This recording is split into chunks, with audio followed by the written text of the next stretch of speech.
Crossing busy Sunset Boulevard can be dangerous for pedestrians. If you need to get those gifts, this weekend might provide you the opportunity to put a little hope in the holiday season, quite literally. The judge could seek the death penalty for the alleged gunman, who is currently locked up. If you think it's hot outside, imagine how the polar bear inside the Kansas City Zoo feels. The Sikhs I spoke to tonight say their temples are places of peace, prayer, and meditation. That's why they were all shocked when on Sunday a gunman opened fire and killed 6 of their peers in Wisconsin. That's when Anthony Walker shot and killed him. Walker's bond is set at $250,000. My only complaint is this: I was not prepared for this cold, because last weekend I literally was at the beach with my dog playing in the water. This weekend we could literally drive an hour north and be skiing. From the station that's working for you, you're watching Fox 4 News at 6 a.m. And good morning. Welcome into Fox 4 News at 6. I'm Nick Vassos. I'm Terra Hall. First this hour, let's get a quick look at the forecast for today. What can we expect, Joe? I don't think anybody needs to get out of town. Well, our top story this hour: a big apartment fire overnight displaced 20 people. Yeah, this morning crews are going to start cleaning up. They're also going to be looking for a cause. Yeah, the fire broke out near 12th and Central in KCK. Firefighters got the call just before midnight. 2 people had to be rescued from the burning building. 5 people suffered injuries and had to go to the hospital. Firefighters say part of the 3rd floor collapsed. The Red Cross is on the scene, helping people who don't have a place to live. And family and friends say goodbye to a woman burned in Kansas City. She was found dead just over a week ago. The victim is Andrea Hooks Shields. And we have a breaking news update from a story you saw last night at 10. One person is in custody after a high-speed chase that crossed from KCK into Kansas City, Missouri. The driver reportedly was involved in an armed carjacking. Officers eventually caught up with the SUV driver at 40th and Garfield. Charges could be filed today. All right, and Fox 4 Health for you this morning. Varicose veins are common in women, but us guys get them too, Tara. Absolutely. Varicose veins are known for their unpleasant look, but did you know they can also cause achiness and fatigue? Rockhurst High football coach Tony Severino knows firsthand. He had his varicose veins treated. All right, some people looking for work in the area are hoping to land a sweet deal. Sweet deal indeed. Mars, the company that makes M&Ms and Snickers bars, is building a factory in Topeka. It sounds dangerous. They're hiring 200 employees, and the people in charge say they're surprised at how many people turned out for a job. We really like the community. We like the talent level that the community had within it. And I like that it's within driving distance. The Mars plant should be open next year. And luckily today, a father and child are doing okay this morning after they nearly drowned. Yeah, this happened on the Kansas River out near Topeka. Thankfully, nobody seriously hurt. Okay, first we had to pay to check our bags. Then we had to pay for that comfy aisle seat. 2. Or the seat, you know, the exit row, so you have more leg room. 3. But get this, families may have to pay extra to now sit together.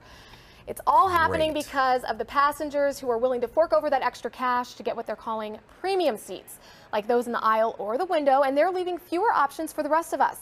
That's making it harder, especially for larger families, to get seats together on the plane. So passengers are finding that it's simply easier to pay that additional $25 or so each way for those special seats to be sure that they actually end up getting to sit together.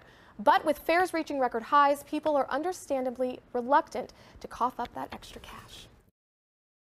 Here are some images from a camera posted on Honolulu's famed Waikiki Beach. They show relatively small waves rolling onto the shore. Turns out the surge ranged from half a foot to 4 feet, much less than the predicted 7 feet. Restaurants and bars cleared out after an evacuation order was issued. I spoke to a grocer over the phone. He told me people began buying water and non-perishables last night. It's now over and people are returning home, but beaches and harbors still remain closed and no one is allowed in the water. Now, the epicenter of a Canadian quake that spawned the tsunami warning was about 86 miles from the town of Masset. There have been more than 20 aftershocks, some as strong as a magnitude 4.6. As far as any damage in Hawaii, we won't get a good look at that until daybreak. The Sikhs I spoke to tonight say their temples are places of peace, prayer, and meditation. That's why they were all shocked when on Sunday a gunman opened fire and killed 6 of their peers in Wisconsin. Tonight they're remembering those who lost their lives and praying that their community can recover. Prayer music and chanting resonate through the halls of Sikh Gurudwara as members gather every Friday night to pray to God. The heart of our faith is love, love and openness. I mean, we believe that we are here to love one another. We are here to accept one another.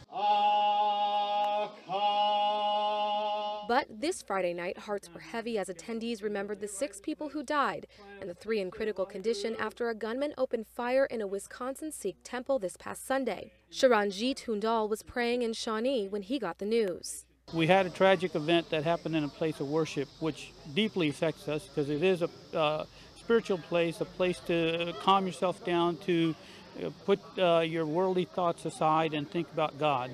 I had no idea how to react to it. There were so many emotions that were running through me: fear, anxiety, sorrow, grief.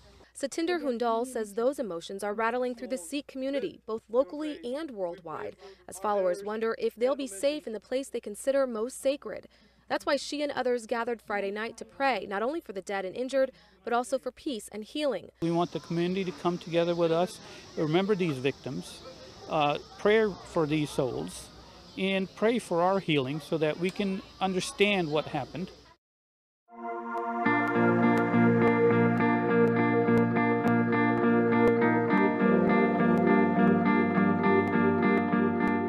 The smile on Mason Kemp's face could have melted the unusual blanket of snow in his front yard. It is truly magical, and what I thought is like, gosh, this is a miracle on 96th Terrace. A white Christmas was the only thing Mason told Santa he really wanted this year. We wished for some snow, and I said it'd be cool if we had a sledding hill, and we woke up this morning and there's a sledding hill out in our front yard.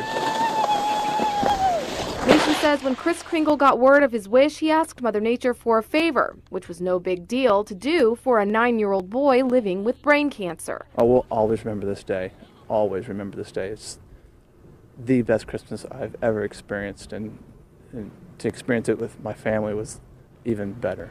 Mason's parents aren't sure how long their winter wonderland will last, but for each day it does, their family can forget about all of their struggles and their fears for their future. It brought the miracle of Christmas into our house, and the spirit in their eyes.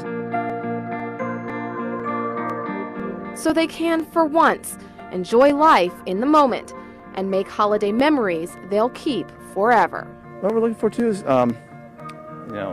carry on the spirit of Christmas throughout, our entire lives, because, every day is special, every day is important, and, you gotta live your life till like it's going to be your last day, and it's going to be a wonderful, wonderful life.